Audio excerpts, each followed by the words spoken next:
Well, hello once again, everybody, one and all. I want to thank you so much for joining me for episode number, 46? Are we up to number 46? I got to check my phone, man. I can't remember what episode we are up to. I think it's 46. Yeah, episode number 46 of the Milo Podcast. Bing bong, bing bong. Yes. So I'm going to start today off by saying I saw a dead man. I didn't see the man, but I saw there was a dead body, and I didn't see the dead body, but it was underneath a white sheet. It was on the road. I saw a dead body on the road beneath a white sheet. It was the body of a motorcyclist who got killed by like a van or something. And it was a big scene, right? A lot of public police presence. The roads and the highways were backed up for fucking kilometers, miles and miles for those that are international, okay?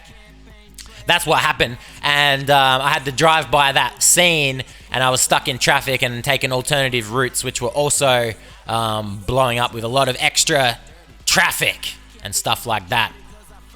And it got me thinking, what other places could you lie down in public underneath a white sheet, and what kind of alarm would that cause? You know what I mean? Like, what if I laid down beneath a white sheet in an elevator? You know, doesn't have quite the same scale as being at like a major intersection on a highway, but it's sort of like a more intimate shock, right? A more intimate surprise for those that are getting into and off of the elevator. Well, they probably wouldn't get into it. There's going to be people that you press the elevator button, and let's say it's your day.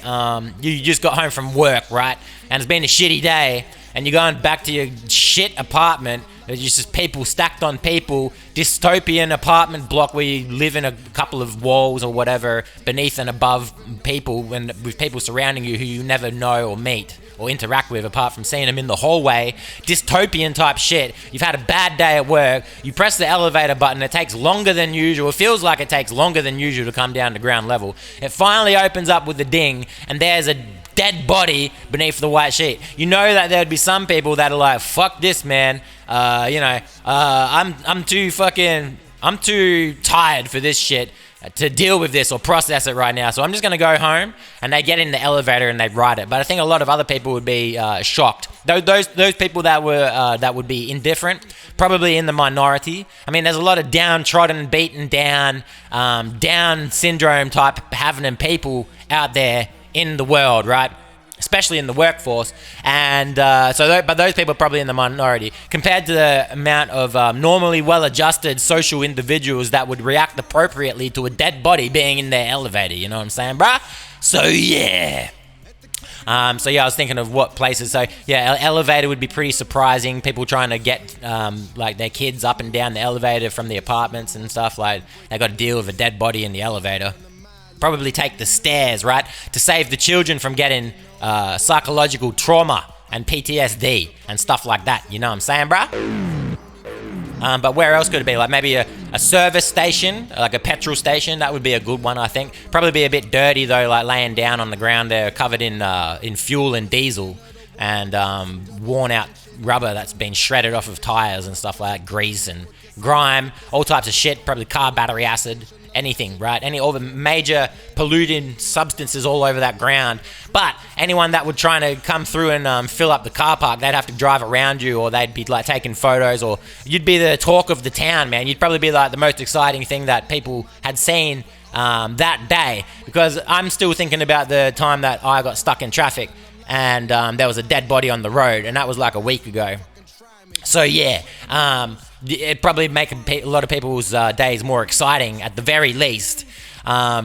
Maybe obviously a public mall.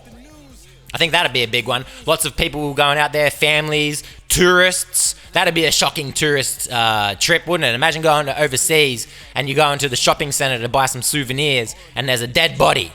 Would that be freaky? Would you still go buy some souvenirs, or would you take photos of the dead body? What would you do? What would you do if you saw a dead body covered by a white sheet, right? Imagine if like we didn't clean up the dead bodies ever. What like it became a custom. It's our custom to in the West to clean up the dead body, right? Scrape them off the ground, find all their remains that have been scattered about the place if there should be some, if they've been dismembered or otherwise maimed, right? And we've got to clean that up, scoop it up, put it in a coffin or whatever. But imagine if it was customary in public that when you died, they just covered you with a white sheet and that was it. And you just stayed there forever as like a memorial. Then there would be no more graveyards because people would just be dying in the streets and staying there forever. Which is kind of crazy to think about because like people be dying all the time, man. All the time, people are dying. And they got to fill up graveyards with dead bodies, man. Think about how many people are, like how many babies are born in a hospital all the time. And think about how many people are dying around us every day. And they get, all those dead bodies get transported to morgues and cemeteries. You know what I'm saying, bro?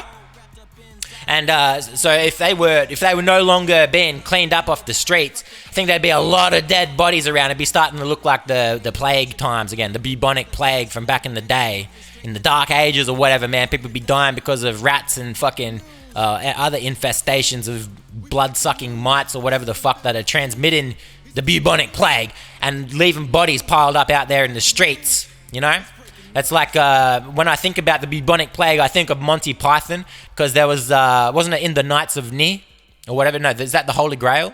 Or whatever. There's a lot of dead bodies. It'd be happening. The Holy Grail, or was it Life of Brian? It's one of the Monty Python movies. It's set during the bubonic plague, and there'd be like just dead bodies in the streets, and it reminds me of that. When I think of the bubonic plague, I think of Monty Python, the famous comedy group making movies, right?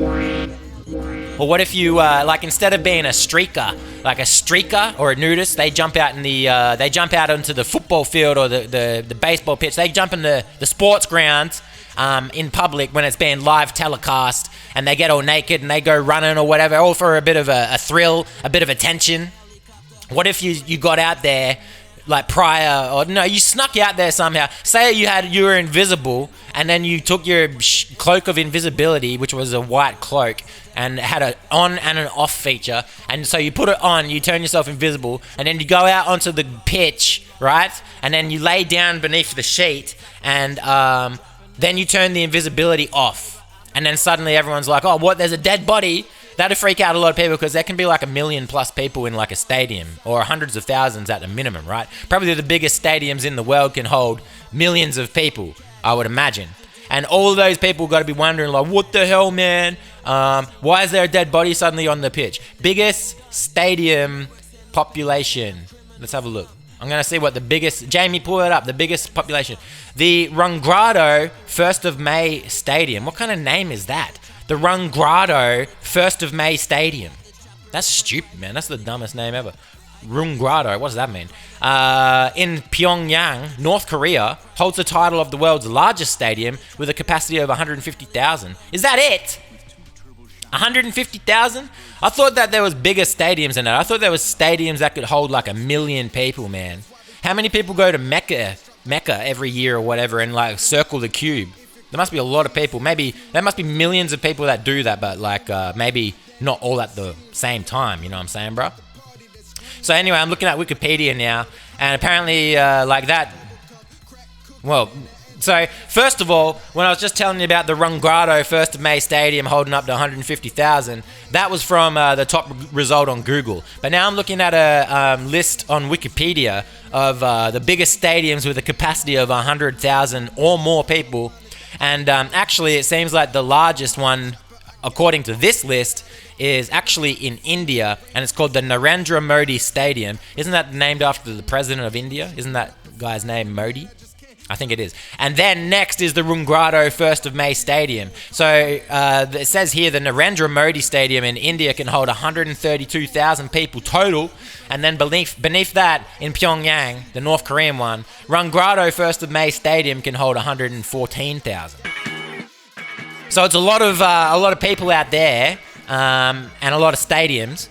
And to put that into perspective for my Australian homegrown listeners, the Melbourne Cricket Ground can hold up to 100,024 people. What happens if you get 100,025? Does it explode? Do people start getting crush death, like when those people die in stampedes and other crushes. You seen those crushing deaths?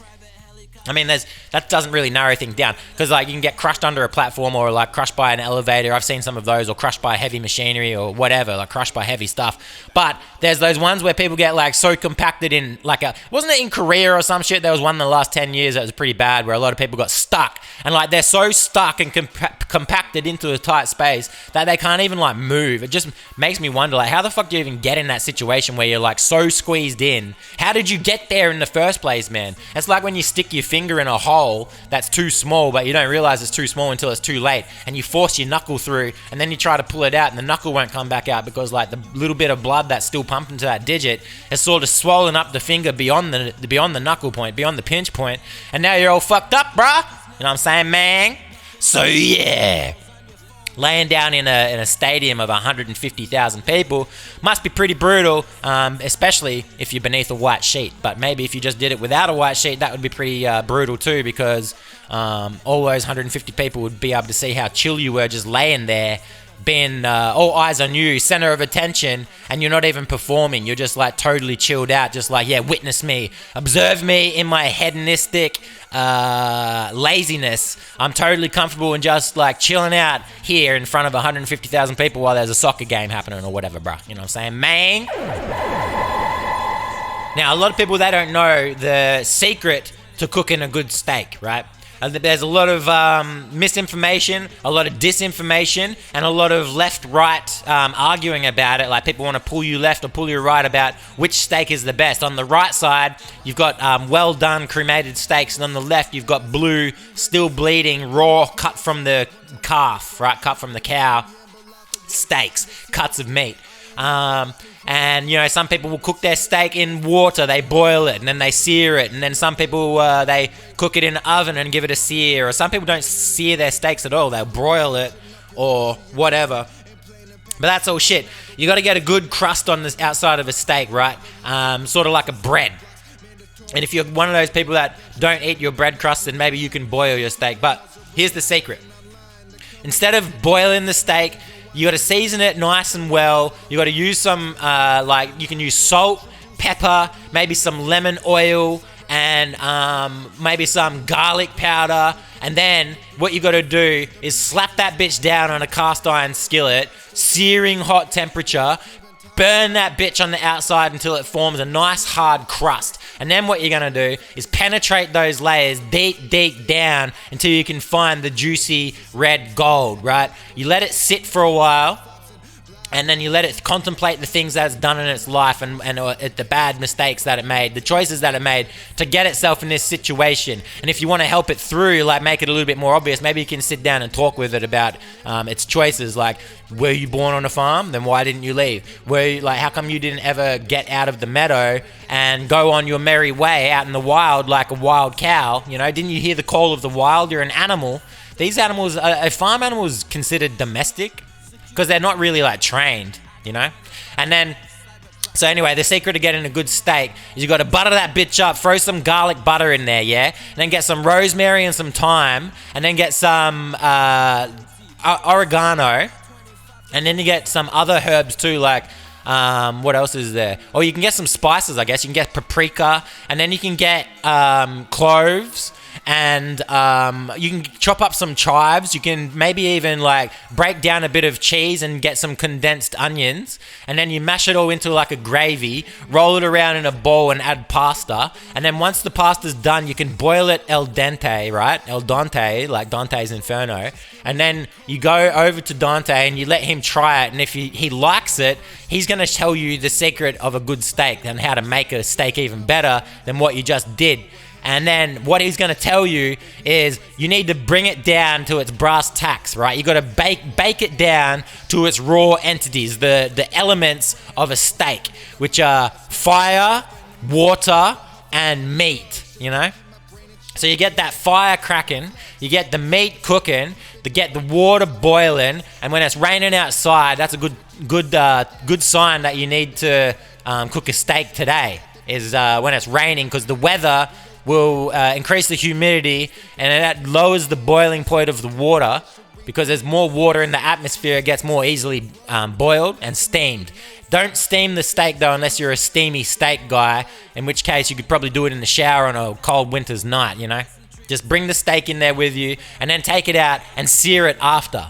That could be one way to do it, but that's not the best way, because the best way to cook a steak is you gotta fucking fry that bitch, man. You gotta really cook. You gotta get the cooking, bro. You gotta chef that bitch up. You gotta pull out all your cutlery. You gotta get out the knives, the pots, the pans. You gotta pull on your apron and you gotta bust out the oil, right? Put in about half a liter of that bitch in there. And then once that's boiling all up, you gotta slap that steak down in Chinatown, turn your life around and get that steak brown as hell, okay? With red on the inside, brown and red. That's the secret to a good steak. That's the official colors of a steak. If a steak had a flag, it'd be brown up the top and red down the bottom, which represents the nice outer exterior seasoned layer of the top, and then beneath the surface is the juicy, nutrient dense sustenance. You know what I'm talking about, bro? That's the stuff that you got to put into your belly, and then you get big and strong so you can lift more weights, go to work, find a wife,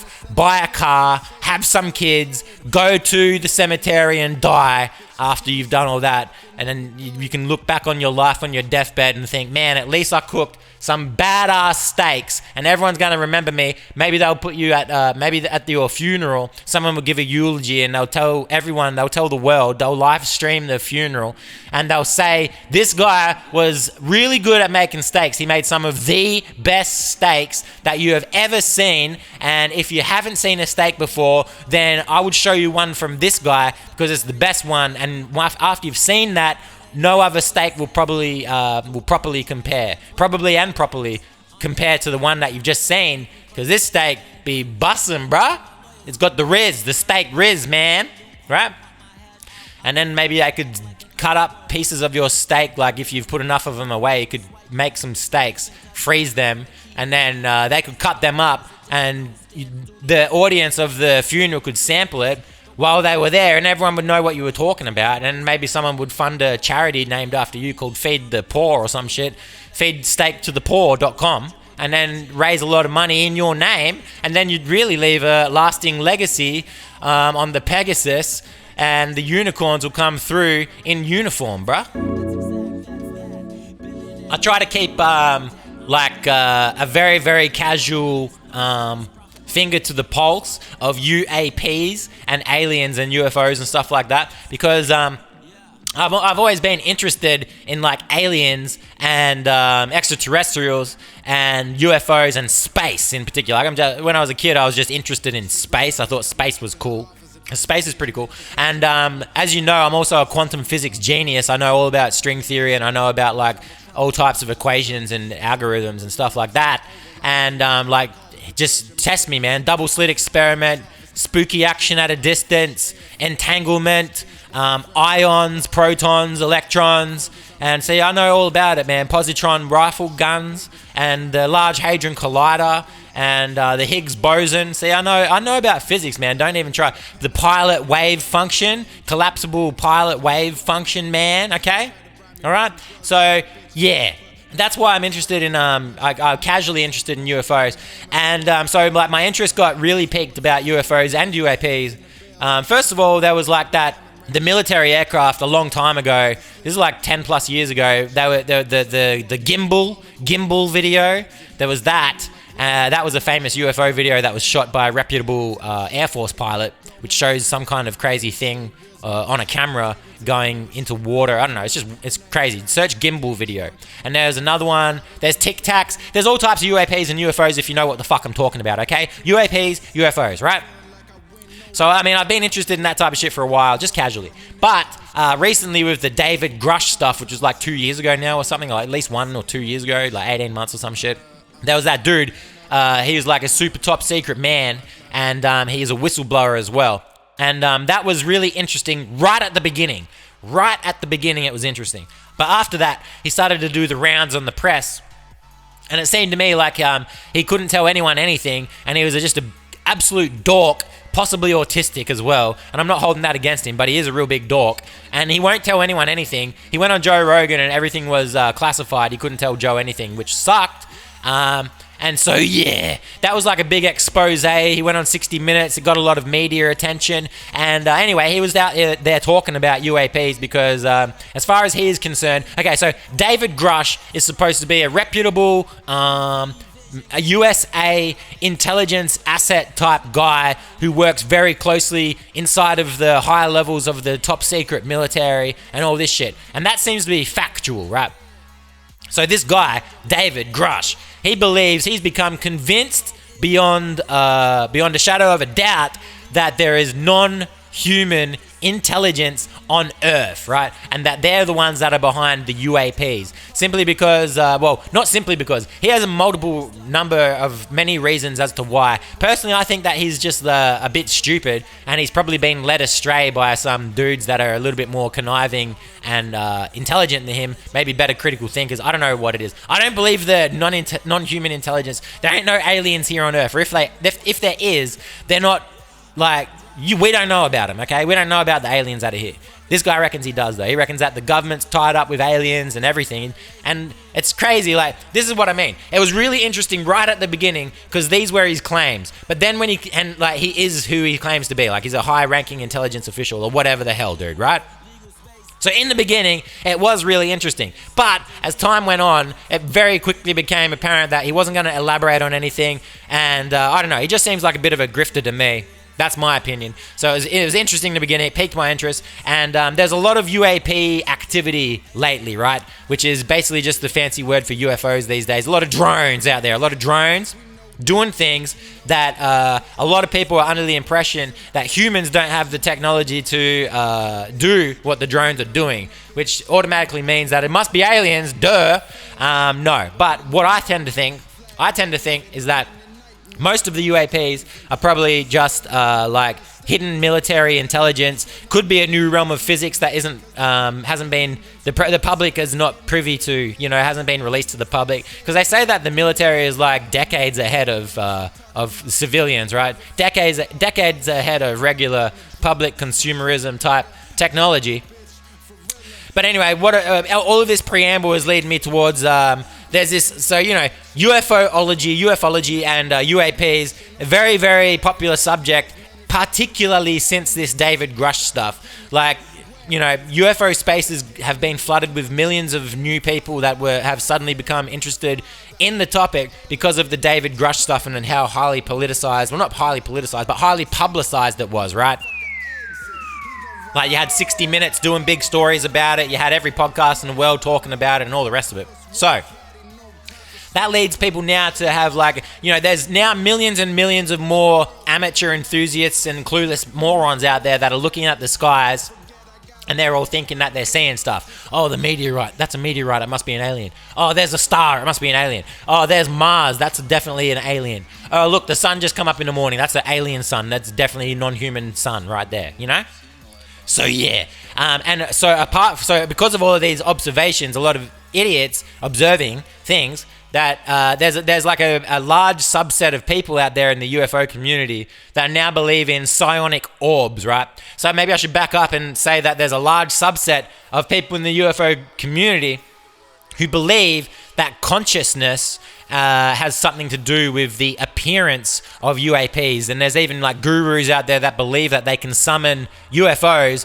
with the power of their mind and stuff like that, And people have been saying that for a long time. I remember Dr. Stephen Greer, I think his name is. He claimed to have an alien body like 10 plus years ago, man. And he was talking about, I think he made money taking people out into the Mojave Desert or whatever and... I don't know, getting them to sit around in a kumbaya circle to summon aliens, okay? Or summon UAPs.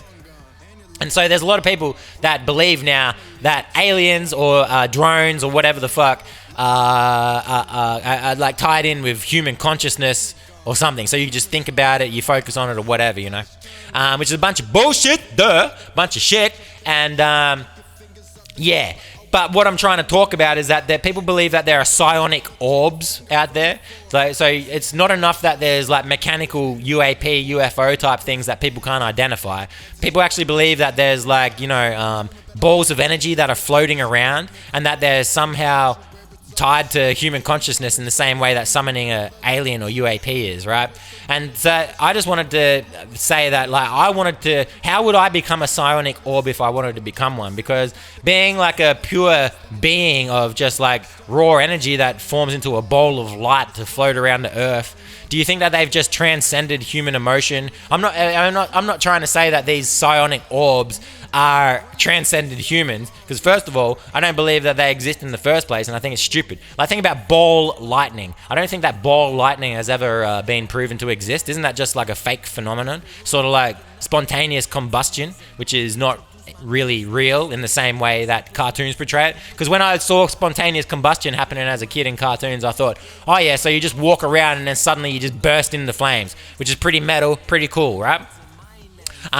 So yeah, and I don't think that that's really what happens with spontaneous combustion. And so whatever I was saying before about saying that that's not really the way it works either, then that's similar to spontaneous combustion, because I forgot what I was talking about. But psionic orbs, what if I wanted to become one? Since they're all tied up with consciousness, it makes me think that if I were to meditate for so long and like focus so hard upon it, then maybe I could turn myself into a psionic orb and like transcend this physical form of a human that I've got, and maybe potentially reach my full potential, my limitless potential, and just like be in a constant state of enlightened bliss, of like not even experiencing the same frequency of emotions that humans do anymore, by being a psionic orb. That's what I want to do. So what method could I do? Maybe, like, do you think I could enhance my evolution with technology? Maybe humans are on the path to becoming psionic orbs in the future. Or maybe non-human intelligence has come down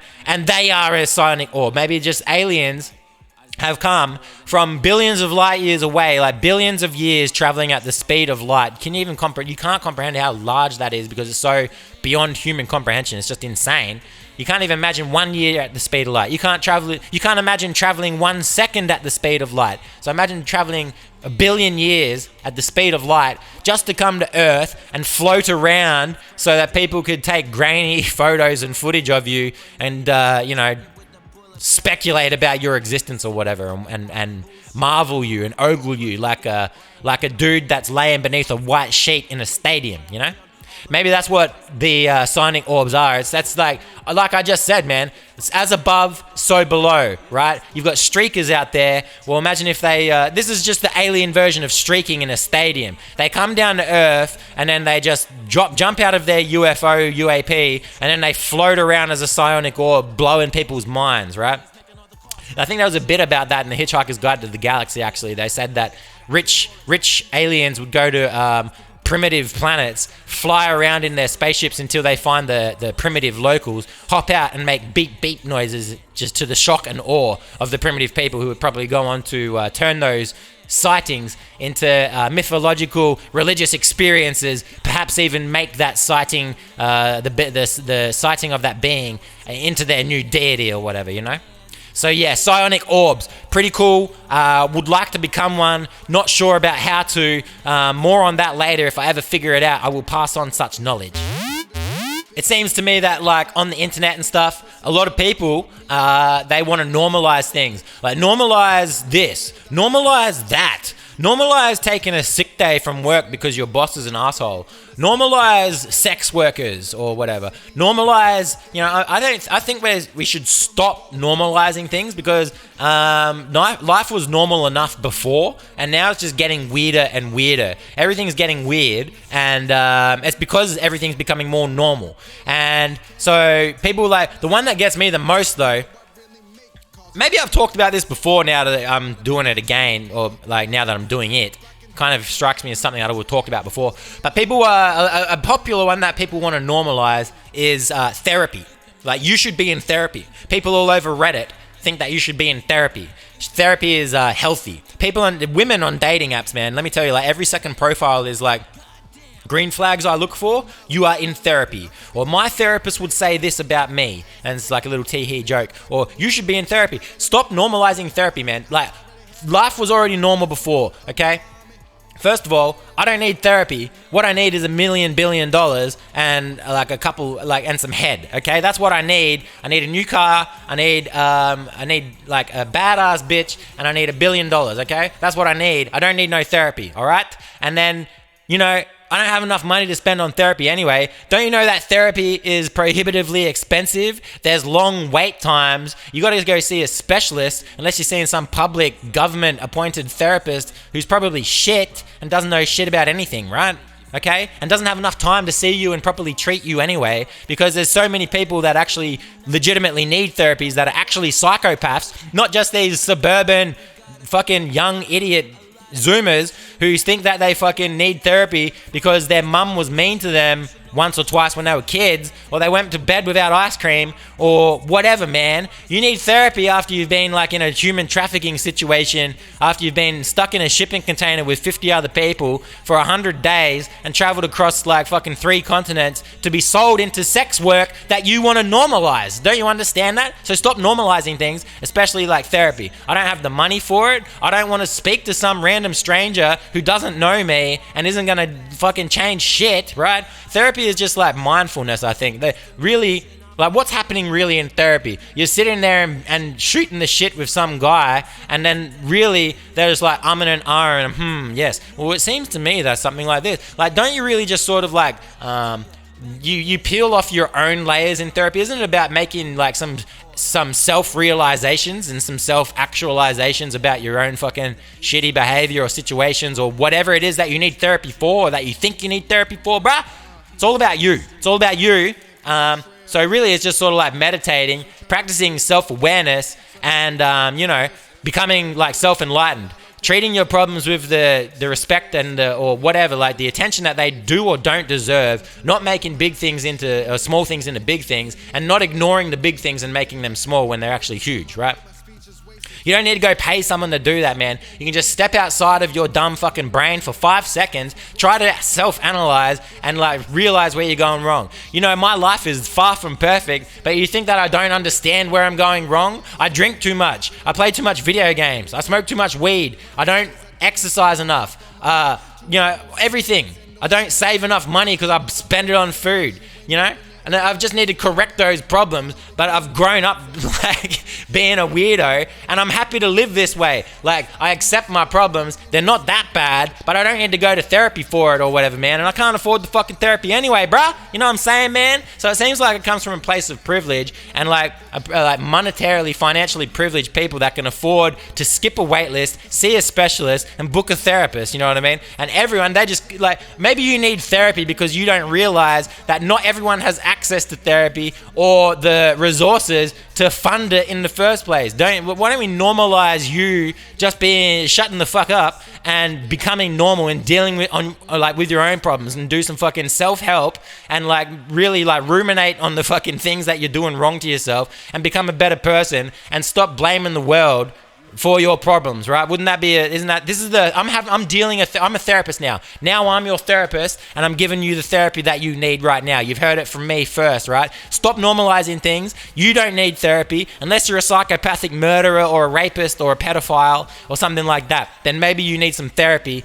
But no, normal people, they can deal with trauma just fine. Maybe you're like veterans who've seen some shit in the war, or maybe you've like fallen into poverty, or like, there's people out there that need therapy, but I'm telling you right now, if you listen to this podcast, it's not you. Because the people that need therapy don't even know how to fucking play a podcast, probably. What you need, if you're depressed, anxious, angry, self-hating, and stuff like that, is you need to change your life little by little, or maybe just do something big, like stop going down that path, like really wake up yourself and give yourself a sense of purpose. Because the reality is that there's no purpose to live in life anyway. We're all gonna die, and at the end of the day, nothing matters. Okay, so whatever purpose you make up for yourself, hold on to that, and then strive towards it, and know your place in the world. Like, know your place in this life, because I think a lot of sadness comes from people trying to, like, they expect to be in a certain place, but they're actually in a place that's much lower. And that's the reality for a lot of people. And if you can just accept that and make the most out of it, then I can guarantee you'll be a lot more happy, rather than trying to fucking, I don't know, live this lifestyle or try to work yourself up to live up to these dreams that other people have for you, or that Hallmark cards and Disney sold you when you were young, because it's fake, man. It's the shit on the TV and in entertainment and everywhere else is all bullshit, okay? The golden ages are behind us. You're not a baby boomer. You're a Zoomer with no money. You're a millennial who's struggling to pay the bills and your car's breaking down, okay? Just accept that and just chill out, man. Crack a beer and everything will be good. And just don't worry about today. Just worry about today.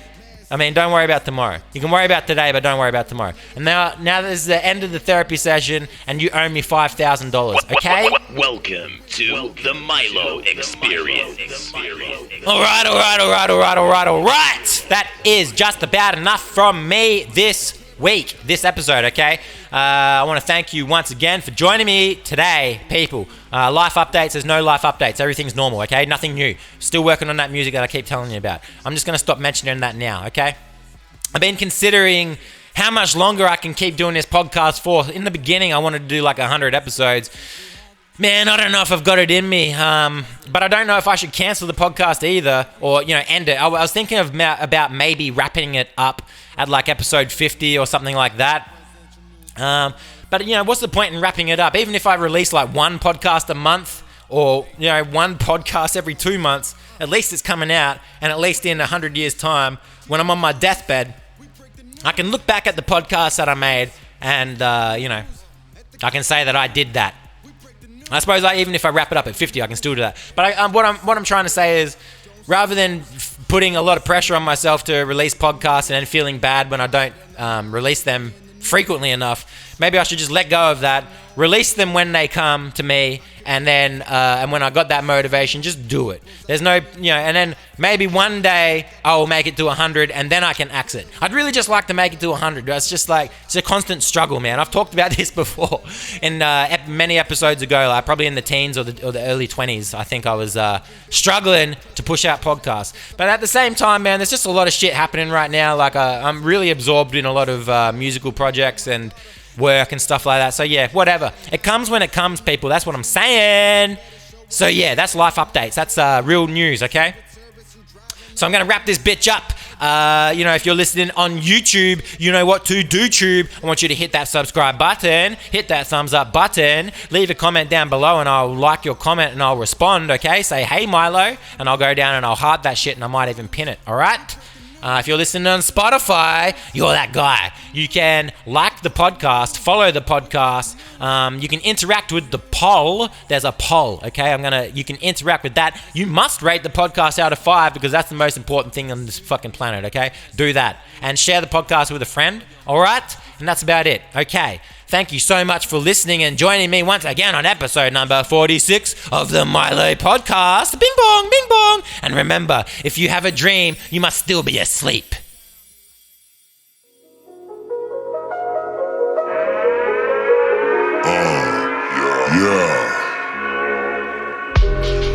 Ask myself, what have I become? Do I live by the sword or the gun?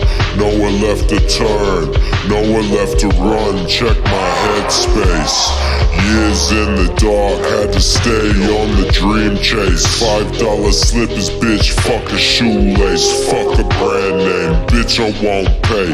Who you trying to impress with the way that you dress?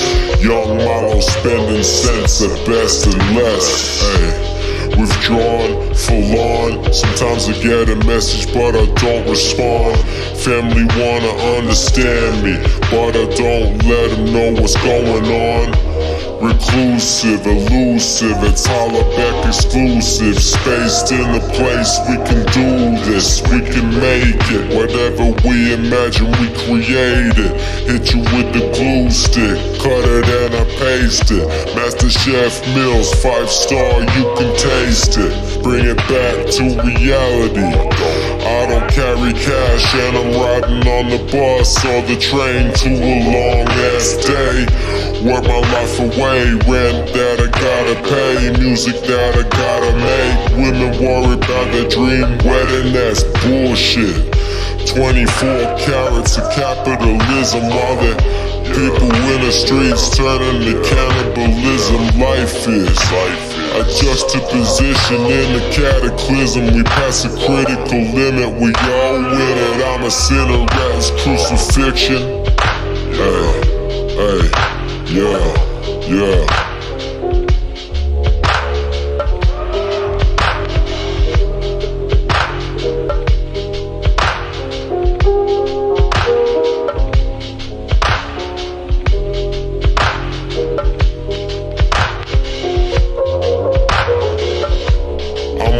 For the schism, I'm waiting for the separation when my mind turns into double when I'm schizophrenic. Frantically I'm skipping as I'm spinning like a vinyl. I'm a lando, whatever I put my mind to, it's decision final. I just gotta focus, make the most of it. Stoking up the fire, make a loaf, I drop the dough in it. Smoke when I wanna, chop a lot of marijuana, poke the cone and drop the dope in it. Yeah, I'm in space and I'm floating it. There's a big spaceship, but there ain't no little boat in it. We don't got the oozes, all we got is laser cannons. And we ain't rich forever, and our swag ain't designer. No suicide team sash, golf boys in the eyeliner. This is holla back, space world, bass world music. Don't get it confused, bitch. This is how we do it. Confused, bitch.